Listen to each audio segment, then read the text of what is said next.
In the synchronicity of life, Lou comes to me this morning and says, I want to do this song. Last week, right after Christmas, I changed the cover picture on my Facebook page to that particular Howard Thurman poem. Here's what the poem says. Now the work of Christmas begins. When the song of the angels is stilled, when the star in the sky is gone, when the kings and princes are home, when the shepherds are back with their flocks, the work of Christmas begins. To find the lost, to heal the broken, to feed the hungry, to release the prisoner, to rebuild the nations, to bring peace among the people, to make music in the heart. Howard Thurman.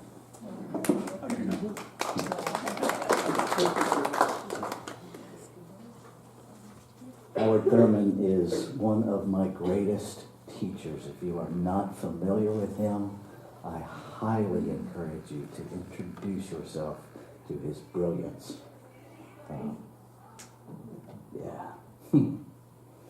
So, new beginnings. New beginnings.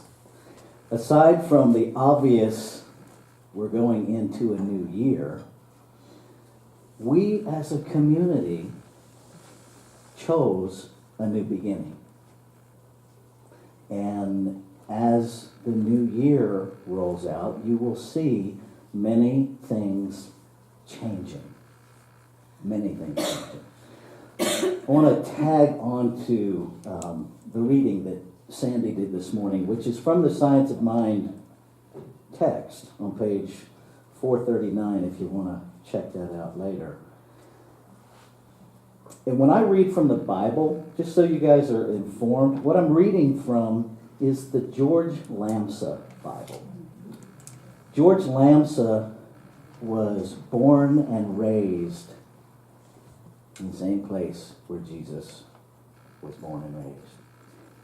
His native language is Aramaic, which is the native language of Jesus. And so he took the ancient writings that were in Aramaic and translated them based on accuracy of the Aramaic language. And many of the things in his Bible, his translation from Aramaic, are very different than the King James Version. And the King James Version, it's great stuff, and it's different. It's been through several writings. It's been through a canonization process where people met and said, we want to keep this and we don't want that, and let's change this to this and let's change it to that. And so the accuracy of the King James Version comes into question. That's all I'm saying. I love the George Lamsa translation because it lends itself to more accurately what was likely being said at the time. So here's what that reference, Matthew 9:16 and 17 says. No man puts a new patch on an old garment, so as not to weaken the garment and make the hole larger. Neither do they put new wine into worn out skins, so as to rend, which means tear, the skins and spill the wine. And the wine runs out, and the skins are ruined. But they pour new wine into new skins, and both of them are well preserved.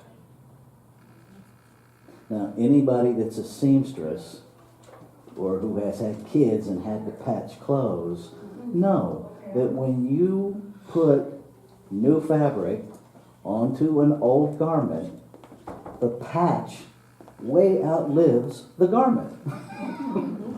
Because you're sewing something that's stronger onto something that's weaker. And so you wind up, literally, when I read that, Little known secret about Rafe. 8th grade, first place, women's sewing championship. That's right. It was all about the chain stitch work that I did on my cat pillow. That was the tipping point. You will learn lots of things about me over the years, too. So the trick is instead of patching the old, we learn to celebrate the old. We learn to take what we learned. We learn to harvest the lessons, if you will, and then create a new garment. Create a new container for the new experience. And our lives are absolutely no different. How many of us visit that place over and over again where something shows up in our life and we have that, I thought I dealt with this. Maybe it's just me. Maybe I'm the only one who has that moment. I don't think so. Okay? And the reason we keep having those moments is because we're patching ourselves instead of making ourselves new. We're trying to do the same thing and get different results. Best definition of insanity I have ever heard is trying to do the same thing and expecting different results. And the truth of the matter is, folks, if we always do what we've always done, we're always going to get what we've always got. And yet we continue to be, really? The trick is we have to do something different. Now, in science of mind, what we know is that we will do something different when we think something different. Okay? And a lot of us try to do ourselves into different thinking. Doesn't work that way. Thomas Troward. I love me some Thomas Troward. Okay. Thomas Troward was very clear. Be, do, have. And the American way of life is have so that we can do, and then we'll be. And we wonder why we're confused. We wonder why we're constantly in this state of discomfort and angst. Because we're doing it backwards. You can't do yourself into a different belief. You just can't. And I wish I could tell you something different, folks, but the truth of the matter is, you're probably not going to ever change a belief without some discomfort. Okay? There's this thing, and we've talked about it before, called cognitive dissonance. Cognitive being your mental processes. Dissonance being argument. Okay? Two guitar strings, when they're tuning, they listen for vibration. They listen for tune, but they also listen to vibrations. Because when they're in perfect pitch, you will hear one vibration. Dissonance is two vibrations, which means something's out of tune. So if we have cognitive dissonance, something's out of tune between our human consciousness and our Christ consciousness, our God self. And our journey is to align those to where we hear one vibration, to where we know with absolute certainty that we have that level of clarity where we're not wondering, is this the thing to do? Because when we're in that place of alignment, you just know. And it doesn't matter if anybody agrees with you. It doesn't matter if the whole world thinks you're nuts. Because you just might be. But when it's an alignment, you don't care. Nowhere in any of the teachings that I've read about Jesus' life, did he ever express concern about how other people saw him. He had clarity. He knew who he was. And he was unflinching. That's what I want in my life. I want to live in a way with such clarity, with such absolute connection with the truth of my being, that I'm no longer running around wasting time wondering if I'm getting it right.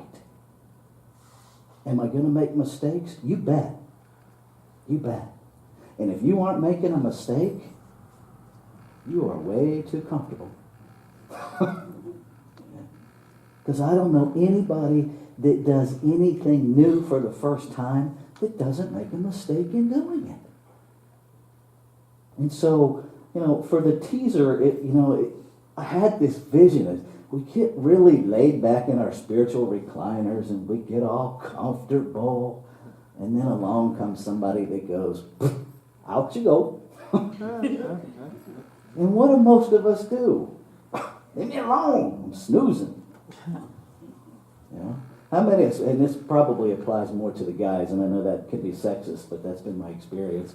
We're late in our recliner at home and we got the football game on and our eyes are closed, and our wives or girlfriends or kids come in and change the channel and we pop right up. I'm watching that.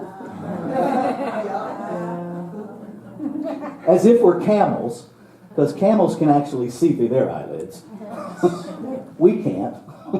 It's a nifty trick of creation. Yeah, camels can actually see through their eyelids, and they need to be able to because of all the sand.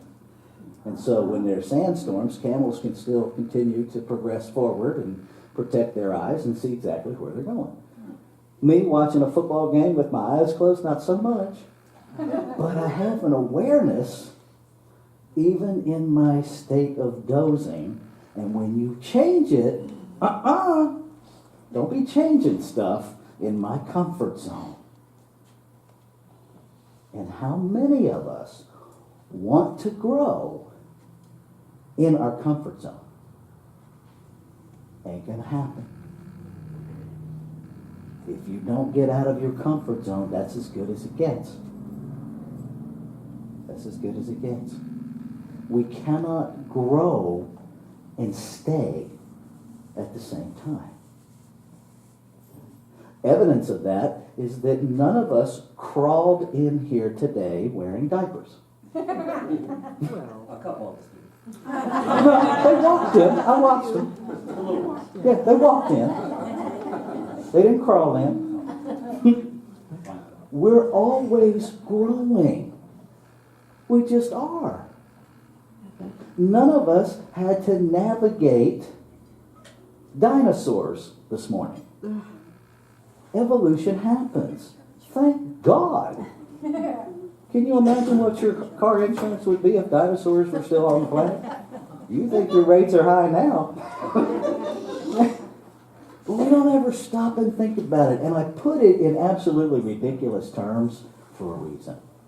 Because it's ridiculous that we think we can change nothing and be changed. That's magic wand thinking. That's a God outside of ourselves that we're going to petition to and plead to and have no part of the process. We're just going to surrender ourselves to be changed without having any responsibility for changing. It's not how it works. We are the source of our change. Our consciousness is the source of our change. The theme that kept coming to me over the past several months for 2018 is walking our talk, living a practical application of science of mind. And so that's what 2018 at Mountainside is going to be all about. It is going to be taking these teachings and breaking them down to where we actually apply them to day-to-day situations in our lives. Some of you might have noticed there's a little black box back there on the table. And there are some suggestion cards. And in 2 weeks, there will actually be another card back there. The suggestion card says, describe in detail your idea. Describe the benefits derived from your idea. Other comments or suggestions. Because you don't get to complain without bringing a solution. I mean, you do, but just know it's going to fall on deaf ears. We have the healthy communication guidelines. And those are, if you think, if you want to really get clear about spiritual practice, put those guidelines into play in your life in every communication. It will eliminate gossip from your life. It will eliminate drama from your life. It will eliminate codependency from your life. It will eliminate enabling from your life. And it will empower you and everybody that you deal with to take responsibility for your experience. Because it calls us up to a practice of, if you have a concern or a problem, you speak up. And you put your name on it. I don't get to go tell Linda that I have a problem with Mary Ellen, and then Linda tells Mary Ellen, and then Mary Ellen doesn't even really necessarily know if she got the accurate information because it's coming from somebody other than me. And then Mary Ellen is stuck with this ick. It's just icky.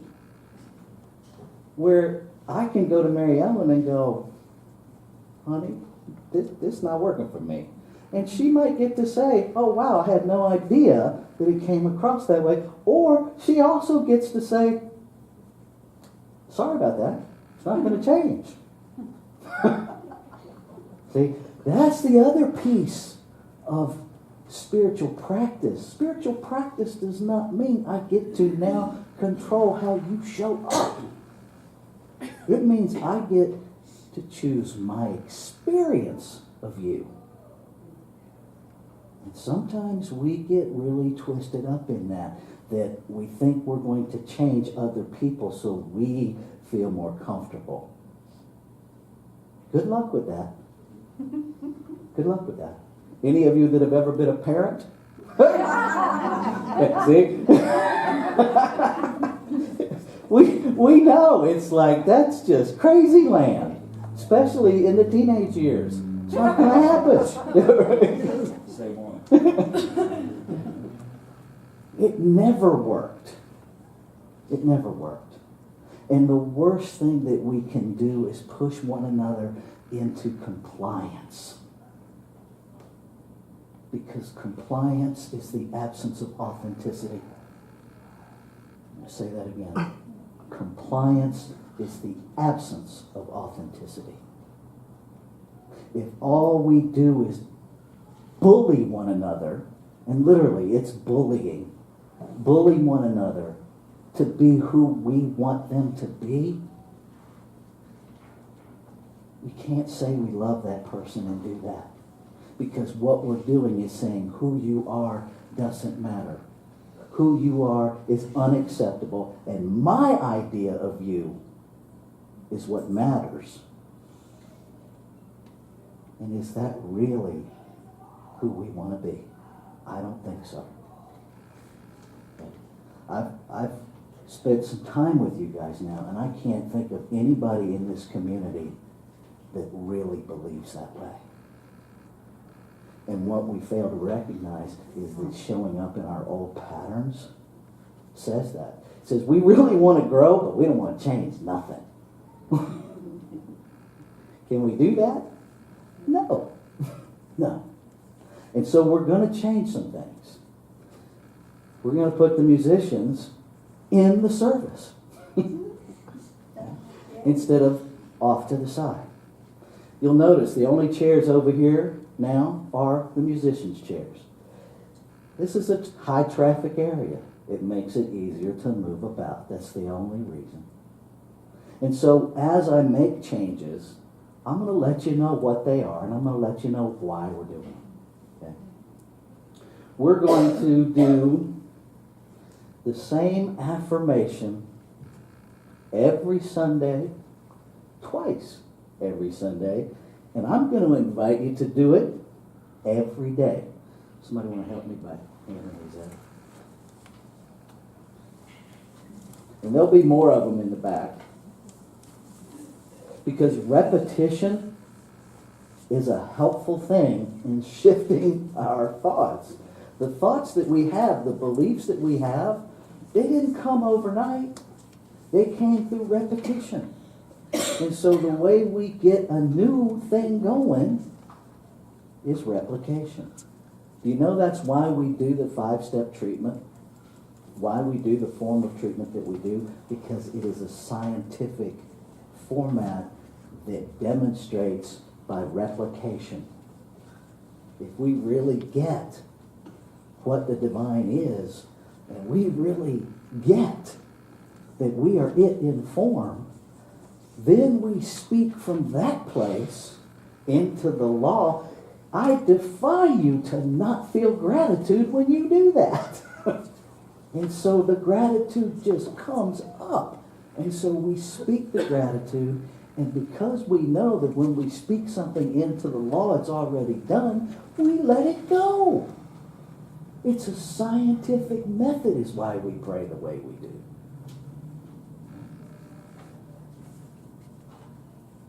We got everybody? Does everybody have one yet? Okay.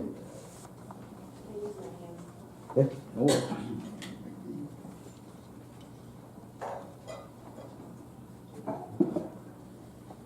Okay, so I want you to invite you, because there's no demands, but I invite you to read this with me.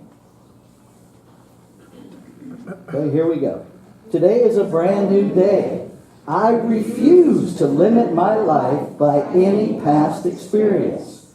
I was born to be happy, to be abundantly supplied with every good thing, to have fun in living, to grow, and to consciously align the divine power within me with the divine power around me. I boldly claim my birthright. Today is the best day ever. Now, read that for the next 365 days. If it doesn't work, I will gladly refund your misery.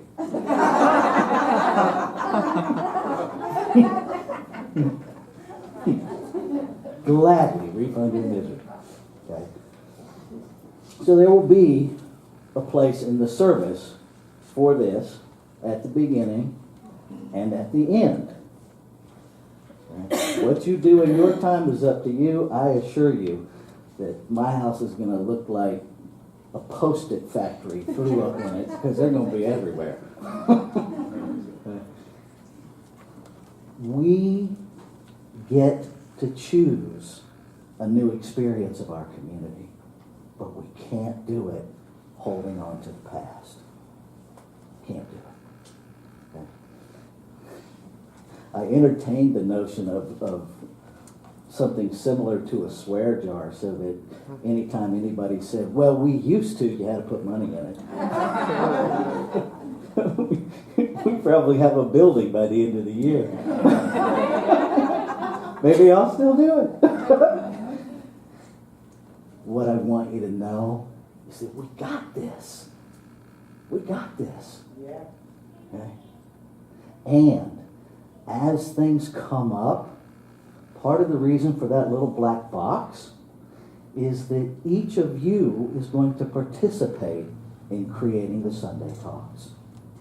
So when something's coming up in your life and you're not sure how to apply spiritual principle to it, you tell me about it. I'm the only one with keys to that box. Okay? And so you get to say, my brother-in-law is driving me crazy.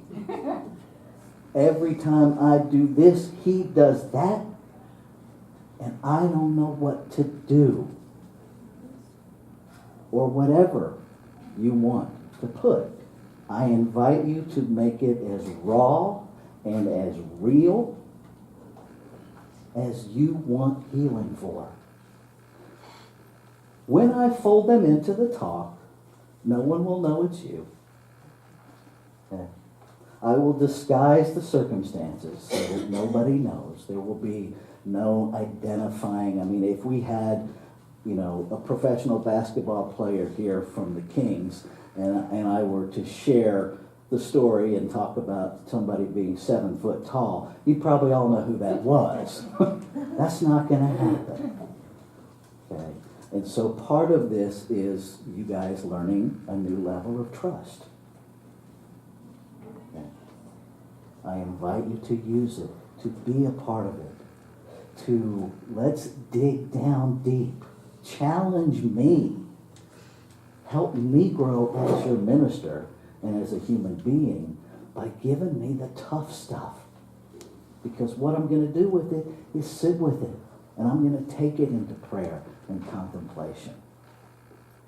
And I'm going to listen deeply and explore our teachings on how to apply this stuff. Because that's what we're here to do.